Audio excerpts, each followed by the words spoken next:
चलो, very good morning to all of you.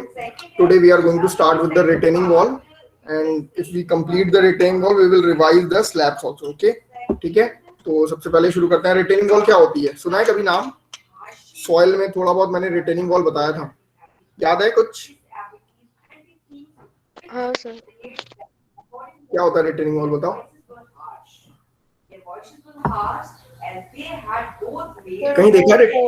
Soil का force को इसको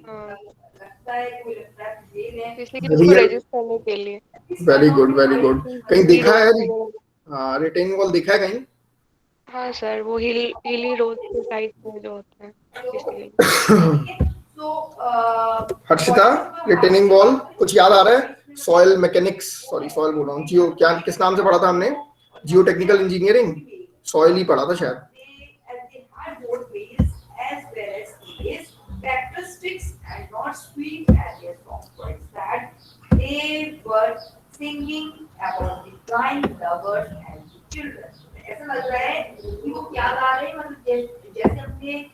चलो, कुछ इस तरीके का फिगर दिखा है.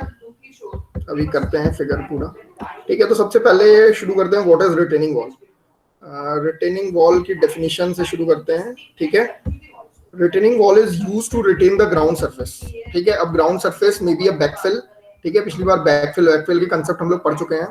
तो रिटेनिंग वॉल ऐसी चीज होती है, और retaining wall is used to retain the ground surface at different elevation. They are commonly used to support the embankments, basements, bridge work, etc. ठीक है, कहने का मतलब क्या है, अभी मैं फिगर दिखा रहा हूँ. एक रिटेनिंग वॉल हम कहाँ पे यूज करते हैं. ठीक है, एम्बैंकमेंट को सपोर्ट करने के लिए. वो बताएगा व्हाट इज एम्बैंकमेंट.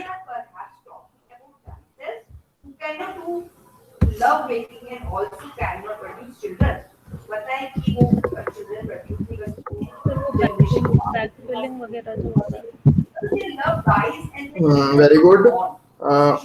और कुछ देखो, कुछ इमेजेस देखते हैं रिटेनिंग वॉल के, तो माइंड में थोड़ी चीजें क्लियर होंगी. ठीक है, कोई भी चीज जिसको सपोर्ट कर रही हो, कोई भी वॉल आप खड़ी कर दो जिसको कि एक मिनट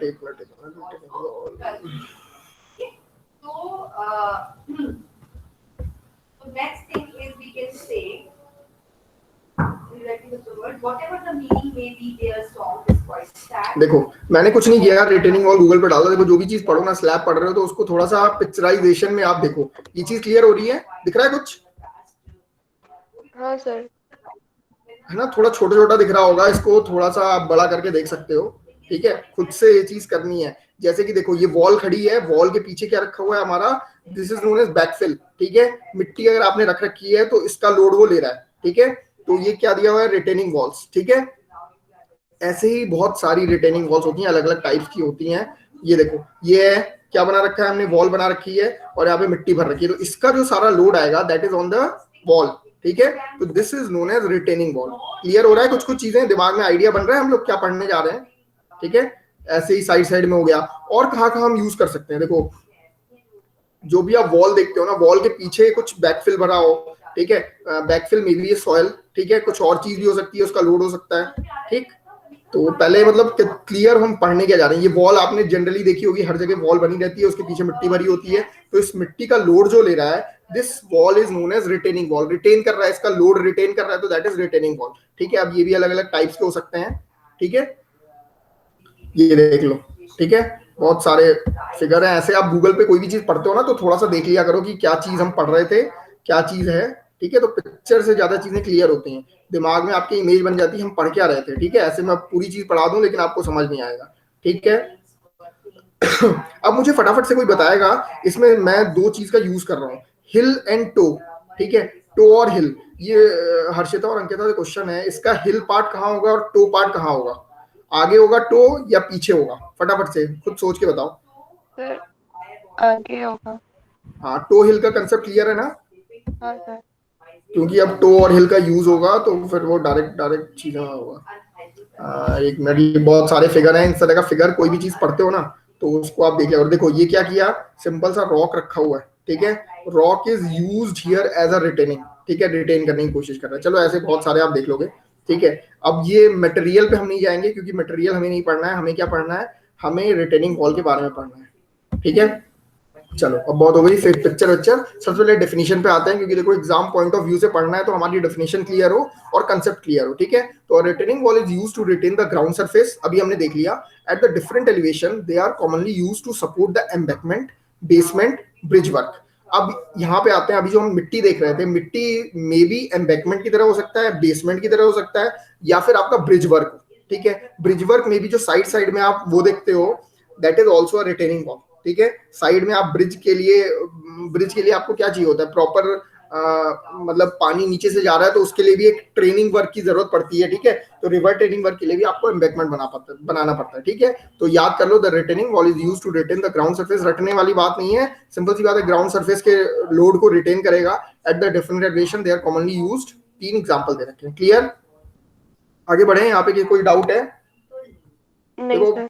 आज बहुत कम चीज है, एकदम क्लियर हो कि रिटेनिंग वॉल होता क्या है। टाइप्स ऑफ रिटेनिंग वॉल बताऊंगा, बहुत ज्यादा डिजाइन नहीं बताऊंगा, लेकिन थोड़ा सा कंसेप्ट दे दूंगा कि कैसे डिजाइन करते हैं। ठीक है, क्योंकि देखो रिटेनिंग वॉल का डिजाइन में ही ना 2-4 घंटे तो सिर्फ रिटेनिंग वॉल के डिजाइन में चले जाते हैं अब तक। जैसे अब रिटेनिंग वॉल में क्या क्या चीज होगी, ठीक है, बेस होगा, आप मैं दिखाऊंगा, बेस होगा, स्टेम होगा। ठीक है, तो सारी चीज का होगा। एज अ बीम जो हमने डिजाइन की है, स्लैब जो डिजाइन किया, वही चीज यहाँ पे भी डिजाइन करनी है। ठीक है, तो हम पूरा डिटेल में डिजाइन ना पढ़ के हमें ये पता होना चाहिए क्या क्या रिटेनिंग वॉल होती है, what are the types of the retaining wall। ठीक है, now coming to the types of the retaining wall, first one is gravity wall। ठीक है, ग्रेविटी वॉल सबने देखी है, अभी जो हम लोग देख रहे थे दैट इज ग्रेविटी वॉल। ठीक है,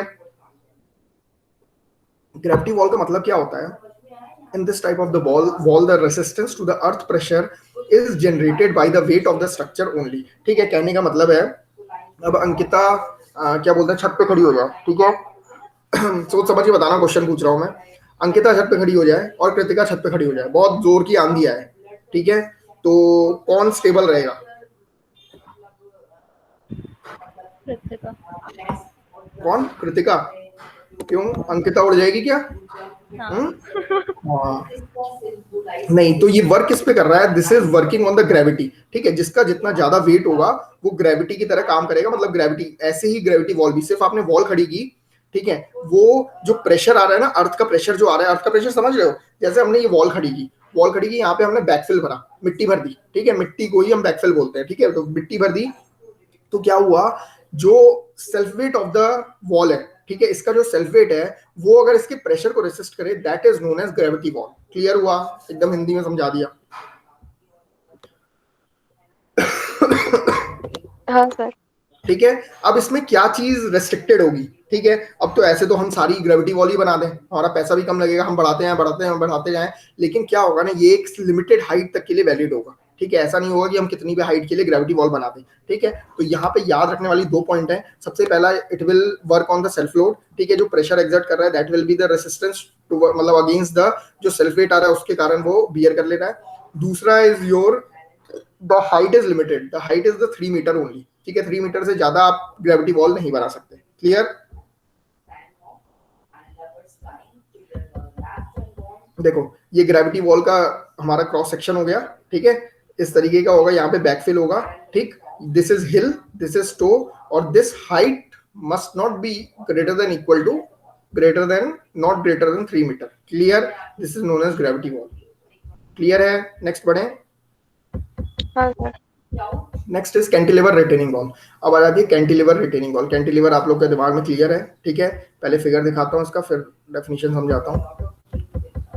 अब आ जाओ, ये यहीं से शुरू होती है retaining wall. This is what all known as retaining wall. ठीक है, ये यहाँ पे फिक्स्ड है, यहाँ पे फ्री एंडेड है। ठीक है, यहाँ से जा रहा है। रिटेनिंग वॉल अभी समझ में आई? This is the what cross section. इसको अगर 3D व्यू में देखोगे ना, रुक जाओ 3D व्यू दिखाता हूँ।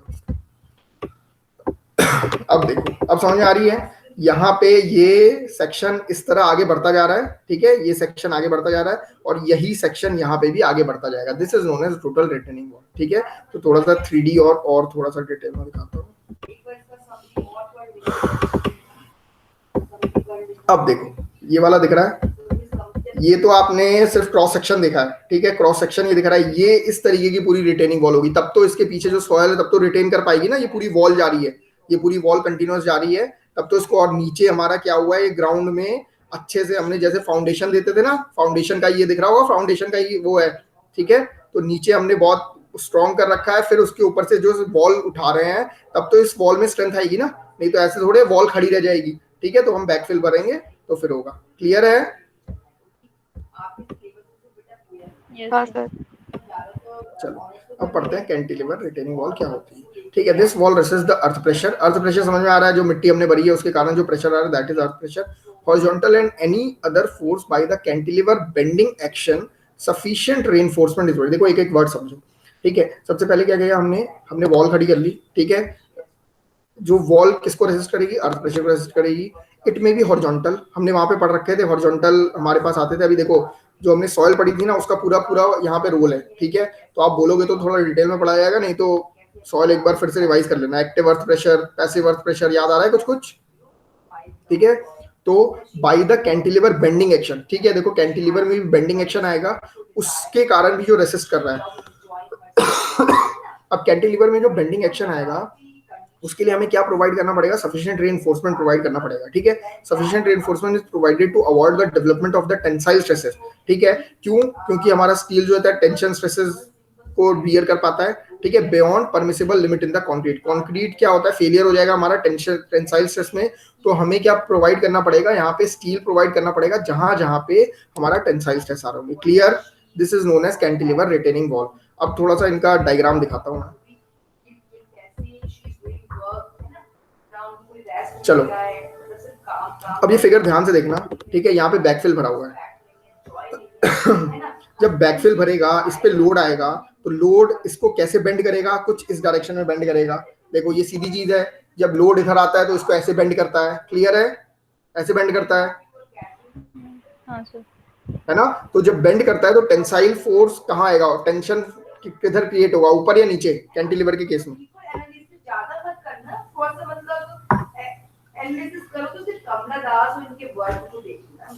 कहाँ आएगा हर्षिता?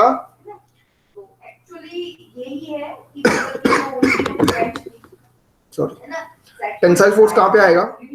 ऊपर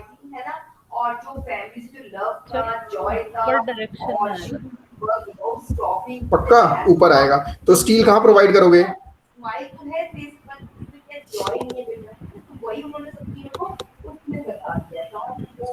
हाँ, स्टील ऊपर प्रोवाइड होगा। देखो चाहते तो यहाँ पे या यहाँ पे, व्हाइट कलर का जो दिख रहा है ना, दिस इज योर स्टील। ठीक है, तो स्टील यहाँ पे प्रोवाइड होगा क्योंकि यहाँ पे टेंशन आ रहा है। सेम इसी केस में यहाँ पे लोड आएगा। अब इस तरीके से लोड आ रहा है, इसकी बेंडिंग ऐसे होगी, ऐसे। ठीक है, लोड यहाँ पे आया तो इसकी बेंडिंग ऐसे होगी, तो टेंसाइल फोर्स यानी टेंशन स्टील का प्रोवाइड होगा, ऊपर प्रोवाइड होगा। ठीक है, इसी तरह यहाँ पे अब इस साइड तो फोर्स आ रहा था, अब इस साइड तो फोर्स नहीं है, तो इस फोर्स के कारण इस पे फोर्स आएगा, तो ये ऊपर की तरफ बेंड होगा, तो यहाँ पे steel is at the bottom. Clear है? This is the steel reinforcement का हमारा पूरा फिगर होता है। ठीक है, तो ये डिजाइन का भी पार्ट है, रेनफोर्समेंट कैसे प्रोवाइड करते हैं। देखो कैंटिल मतलब रिटेनिंग वॉल में ये पूछा जाता है स्टील विल। अब देखो इस पार्ट को बोलते हैं वर्टिकल स्टेम। ठीक है, इसको वर्टिकल स्टेम बोलते हैं। ये बॉटम, वैसे तो इसको हिल बोल लो। ठीक है, इसको टो बोल लो। तो ये जो स्लैब बनी है that is heel slab, that is toe slab. ठीक है, और कंप्रेशन टेंशन का क्लियर हो गया। क्लियर है? ये आगे बढ़ू मैं? कोई डाउट है इसमें? एक काम करो, मुझे ना पुलिस करेंगे आप क्लास के बाद, एक काम करो समरी लिख दो, शॉर्ट समरी। क्लियर है? आगे बढ़ूं? ठीक है, अब एक कैंटिलीवर पढ़ा दिया, अब पढ़ा दिया काउंटर फोर्ट रिटेनिंग वॉल क्या होता है। अगर ये स्टेम है और इसको बॉटम स्लैब से जोड़ दो मतलब with the help of wall, अभी दिखाऊंगा इनका भी फिगर। अगर वॉल से आप जोड़ देते हो, that is known as counterfort retaining wall. ठीक है, काउंटर फोर्ट बोला जाता है, याद कर लो, काउंटर फोर्ट इसको बोला जाता है। अगर यही बैकफिल में ना देके इस साइड दिया जाए तो that is known as buttress. ठीक है, 2-4 मैंने बता दिए, बस यही है पूरा रिटेनिंग वॉल का, यही है। ठीक है, इनका फिगर दिखाता हूँ मैं। काउंटर फोर्ट रिटेनिंग वॉल क्या होता है, डेफिनेशन देख लो। Counter fort retaining wall, it is the modified cantilever wall where the vertical stem as well as the heel slab are combined by the counter fort which provide the strength. ठीक है, क्या कर दिया है, दोनों को जोड़ दिया, बस हिल स्लैब को, है ना, स्टेम से जोड़ दिया है, तो that is known as counterfort retaining wall. Hindi में मैंने बता दिया क्या होता है। In this case vertical stem is acting like a cantilever and heel slab acting like a continuous slab. ठीक है, it is economical for the height above 7 metre. 7 metre से भी ज्यादा हो तो इकोनॉमिकल होता है, काउंटर फोर्ट वॉल देनी पड़ती है। मैं फिगर दिखा दूंगा, ठीक है। ये this is also figure of counter fort wall. Counter fort wall दिया है, अब यही चीज इधर दे दोगे तो दैट इज बट्रेस हो जाएगा। बस बट्रेस यही होता है, कैंटिलीवर खत्म हो गया, बट्रेस स्लैब, ठीक है। बट्रेस क्या हो जाएगा? It is the modification of the counterfort retaining wall where counterforts are provided on the opposite side of the backfill, ठीक है। Opposite side of the backfill दे दोगे तो दैट इज। अब आ जाते हैं थोड़ा सा पिछली बार जो हमने पढ़ा था, मेरे को फटाफट से कौन बताएगा क्या बोलते हैं, earth pressure at the rest, active pressure and passive pressure, तीनों में मुझे अरेंज करके बता दो, इंक्रीजिंग ऑर्डर या डिक्रीजिंग ऑर्डर में सबसे ज्यादा प्रेशर किसका होता है? The value of the pressure किस में ज्यादा होता है, किस में कम होता है? मैं भी कर लेती हूं, जैसे कल की ना मैंने याद आ रही कुछ अर्थ प्रेशर थ्योरीज? हाँ तुक्का मत बनाओ, एक बार वो कर लेना। चलो मैं अभी बता दे रहा हूँ, सही बोली थी वैसे। पैसिव का सबसे ज्यादा होता है, रेस्ट उसके बाद फिर एक्टिव, ठीक है। अब इन सब की थोड़ी थोड़ी वैल्यू मैं रिवाइज करवा दे रहा हूँ। एक्टिव अर्थ प्रेशर क्या होता था? That is K sigma Z bar minus 2c under root K, ठीक है। के हमारा क्या था? 1 by sine 5, 1 minus sine 5 by 1 plus sine 5, ठीक है। Next is passive earth pressure, that is sigma Z KP plus 2c under root KP, ठीक है। KP is 1 plus, ये सारी चीजें एक बार रिवाइज कर लेना। अगर कोहेजन नहीं होता था तो ये 0 हो जाता था, ये वाला पार्ट, ठीक है। अब देखो रिटेनिंग वॉल की, ये काउंटर फोर्ट रिटेनिंग वॉल की फिगर देख लो, दिख रही है ये फिगर? क्या लगा हुआ है यहाँ पे? इस तरीके का हिल स्लैब से स्टेम को जोड़ दिया गया, ठीक है। That is known as counter retaining wall, counterfort retaining wall. Clear है?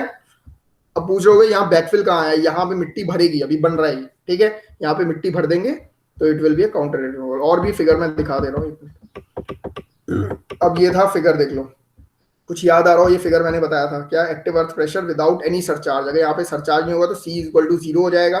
तो एक्टिव अर्थ प्रेशर कितना आता है? सिग्मा जेड इंटू के, ठीक है। Sigma Z is gamma into Z, gamma is the unit weight and the height, ठीक है। तो it will be a linear diagram बनता था, ये लीनियर डायग्राम बनता था के ए गामा इंटू एच, ठीक है।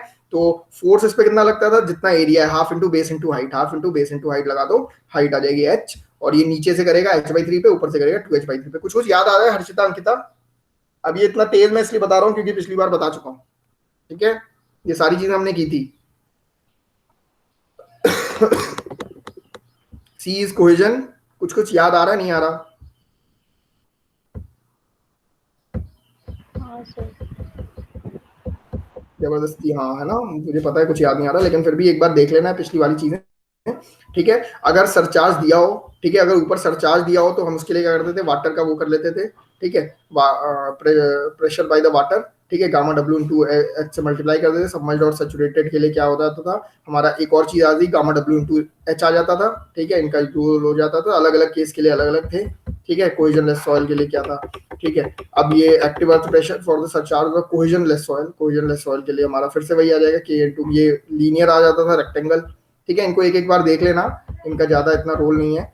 अब आ जाते हैं थोड़ा सा रिटेनिंग वॉल की स्टेबिलिटी पे, ठीक है। अब ये रिटेनिंग वॉल जो होता है ना, देखो कई तरीके के फेलियर आते हैं, ओवरटर्निंग फेलियर, स्लाइडिंग, ठीक है। ये पिछली बार थोड़ा बहुत बताया था मैंने, डैम के केस में, डैम हम लोग पढ़ रहे थे तो मैंने बताया था कि जो फेलियर होता है ना, हम मोमेंट किस लेंगे? इस पॉइंट के अकॉर्डिंग लेंगे, क्योंकि रिटेनिंग वॉल फेल करने के चांसेस किस किस पे होते हैं? हमारा हमेशा टो से होते हैं, ठीक है। टो पे फेलियर आता है, ठीक है। तो इस तरीके से रोटेट कर जाता है हमारा रिटेनिंग वॉल, तो ऐसा ना हो इसके लिए हम ओवरटर्निंग, स्लाइडिंग, ठीक है, सेल्फ वेट, फ्रिक्शन इतना रखेंगे कि वो दिक्कत ना हो, और ये सब हम निकाल लेंगे इनकी स्टेबिलिटी के लिए, ठीक है। स्टेबिलिटी, अब स्टेबिलिटी देख लो, ठीक है। ओवरटर्निंग के केस में क्या होगा, ठीक है, x1 z पे w1 लग रहा है, ये सारी चीजें इसका थोड़ा सा वो डिजाइन है, ठीक है। बैकफिल लगा हुआ है, ये लगा हुआ है, ओवरटर्निंग मोमेंट कितना होगा? हाफ इंटू के इंटू जेड, जितना फोर्स है भाई जितने डिस्टेंस पे लग रहा है, यही फिगर बनेगा, तो इस फिगर से हम मोमेंट निकाल लेंगे। मोमेंट के लिए force multiply by perpendicular distance, ठीक है। ये ओवरटर्निंग मोमेंट था, और रेसिस्टिंग मोमेंट इतना है, रेसिस्टिंग मोमेंट हर उसके लिए निकल जाएगा w1 इंटू x1 बार, ठीक है। ऐसे ही ओवरटर्निंग मोमेंट आ जाएगा, ठीक है। फॉर सेफ्टी के लिए हमारा resisting moment divide by the overturning moment is always greater than equal to 1.5, ठीक है। 1.5 से ज्यादा होना चाहिए तभी हमारा, क्योंकि रेसिस्टिंग मोमेंट ज्यादा होगा तभी तो वो ओवरटर्निंग मोमेंट को रोक पाएगा, अगर ऐसा ना हो तो हमारा फेल कर जाएगा। तो इसलिए for safety is MR/MO is greater than 1.5, ठीक है। A factor of safety against the overturning must not be less than 2 for the static load and 1.5 for the earthquake, ठीक है। earthquake जहाँ पे लोड लग रहा है तो उनके लिए कम हो जाता है, क्योंकि earthquake लोड की जो वैल्यू होती है वो कम होती है, बहुत रेयर केस में आता है, तो वो हम जोन के अकॉर्डिंग वो कर लेते हैं, ठीक है। अब ये आता है ओवरटर्निंग के बाद स्लाइडिंग। स्लाइडिंग के लिए भी हम निकाल लेते हैं स्लाइडिंग फोर्स कितना आ रहा है। स्लाइडिंग फोर्स में भी हम फैक्टर ऑफ सेफ्टी 1.5 पुट कर देते हैं, ठीक है। तो factor of the safety against the sliding भी चेक कर लेते हैं, ठीक है। अब एक और फेलियर आता है टेंशन, ठीक है। तो concrete is weak in tension, retaining wall fails if excessive tension develops, ठीक है। तो अगर बहुत ज्यादा टेंशन भी हो जाए तब भी उसकी केस में फेल हो जाता है। बाकी फिर यही था व्हाट इज रिटेनिंग वॉल। कुछ कुछ समझ में आया है, नहीं आया इनका?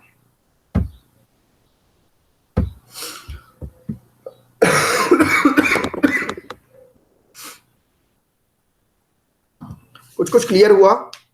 व्हाट इज रिटेनिंग वॉल, क्या होता है, what are the types of the retaining wall, what are the stability, overturning, sliding, tension, ये सब पे चेक करना है, ठीक है। सेफ्टी फैक्टर ध्यान रखना है। हर्षिता क्लियर है कुछ कुछ चीजें? हाँ सर, हाँ सर।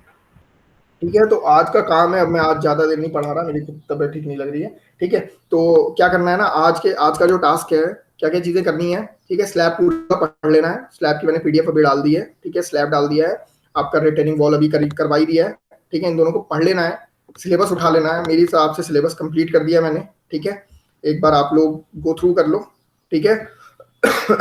और कोई भी डाउट होता है, कुछ भी होता है, देखो एक मिनट